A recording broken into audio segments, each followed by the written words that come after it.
Kapal pembawa BBM dengan muatan 46 ton BBM jenis solar tenggelam akibat diterjang ombak besar di perairan Sungsang, Banyuasin. Beruntung kejadian ini tidak menelan korban jiwa.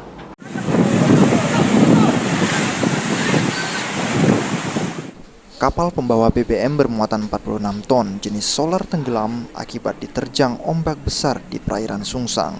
Tim penyelamat Basarnas langsung melakukan penyelamatan pada 36 kru yang berada di kapal naas tersebut.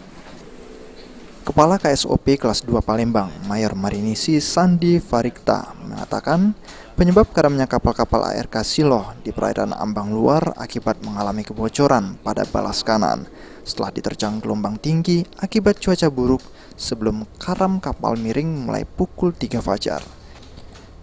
Tim Basarnas Palembang sendiri langsung segera mengambil tindakan untuk mengevakuasi 36 kru kapal ke MV STL Miracle dan dibawa ke Pelabuhan Tanjung Api-Api dengan menggunakan kapal tugboat.